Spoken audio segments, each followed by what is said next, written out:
బులెటిన్లో మరో breaking news చూస్తున్నాం. ఈ మధ్యకాలంలో సైబర్ నేరగాళ్లు డబ్బును కాజేయడంలో కొత్త ప్రయోగాలు చేస్తూ పలువురిని ఈజీగా బురుడి కొట్టించేస్తున్నారు. సైబర్ నేరగాళ్ల ఉచ్చులో పడొద్దని పోలీసులు ఎన్నోసార్లు హెచ్చరించినప్పటికీ కొందరు అమాయకులు మాత్రం వారి మాయలో పడి ఉన్నదంతా పోగొట్టుకుంటున్న పరిస్థితి. ఎవరైనా ఫోన్లు చేసి బ్యాంక్ అధికారులమని పలానా వ్యక్తులమంటూ కాల్ చేసి బ్యాంక్ ఖాతా నెంబర్లు ఓటీపీలు అడిగితే అప్రమత్తంగా ఉండాలని పోలీసులు పదే పదే అవగాహన కల్పిస్తుండడంతో సైబర్ నేరగాళ్లు కూడా తమ రూటు మార్చుకుంటున్నారు.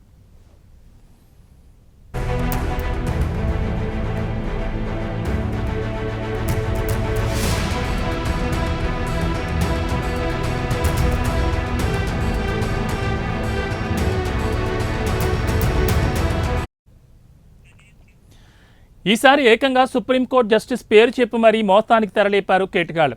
సుప్రీంకోర్టు జడ్జి పేరు చెప్పేసరికి సదరు వ్యక్తి భయభ్రాంతులకు గురై తన వద్ద సొమ్మును మొత్తం కేటగాళ్లకు సమర్పించేశాడు. చివరికి అసలు విషయం తెలిసి అవాక్కవడం బాధితులు వంతైంది. వనస్థలిపురంలో మాజీ చీఫ్ ఇంజనీర్ నుంచి దాదాపు 1.5 కోటి కాజేశారు కేటగాళ్లు. సదరు వ్యక్తి నుంచి సొమ్మును ఎలా కొట్టేశారో తెలిస్తే మాత్రం అంతా షాక్ అవ్వాల్సిందే. మాజీ చీఫ్ ఇంజనీర్కు ఒకరోజు ఒక వ్యక్తి నుంచి ఫోన్ కాల్ వచ్చింది. ఒక కేసులో మీ పేరు వచ్చిందని సైబర్ నేరగాళ్లు భయపెట్టించారు. కేసుకు సంబంధించి సుప్రీంకోర్టులో విచారణ జరుగుతుందని చెప్పి నమ్మించారు కేటగాళ్లు. ఈ కేసును జస్టిస్ స్వయంగా విచారిస్తున్నారని మాయమాటలు చెప్పారు. జస్టిస్ వీడియో కాల్ రాగానే నమస్కరించి మర్యాదగా మాట్లాడాలని చెప్పారు.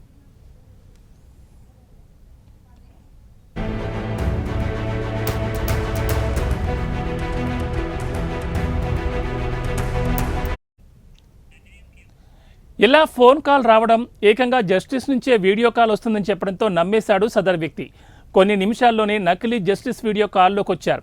ఈ కేసు తీవ్రంగా ఉందని, అరెస్టు చేయాల్సి ఉంటుందని హెచ్చరించాడు.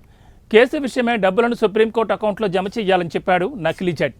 కేసు అయిపోగానే డబ్బులు తిరిగి వస్తాయంటూ నమ్మబలికారు. నకిలీ జడ్జి చెప్పింది నమ్మిన రిటైర్డ్ చీఫ్ ఇంజనీర్ దాదాపు 1,50,00,000 రూపాయలను వారు చెప్పిన విధంగా బ్యాంకులో డిపాజిట్ చేశాడు. ఆ తర్వాత రోజులు గడుస్తున్నప్పటికీ డబ్బులు తిరిగి రాకపోవడంతో మోసపోయినట్లు గుర్తించిన రిటైర్డ్ చీఫ్ ఇంజనీర్ రాచకొండ పోలీసులను ఆశ్రయించారు. తనకొచ్చిన ఫోన్ కాల్, డబ్బులు ఏ విధంగా డిపాజిట్ చేశాడో అనే విషయాన్ని పోలీసులకు వివరించారు. కేసు నమోదు చేసిన పోలీసులు దర్యాప్తు చేపట్టారు. సైబర్ నేరగాళ్ల పట్ల అప్రమత్తంగా ఉండాలని పోలీసులు మరోసారి హెచ్చరిస్తున్నారు.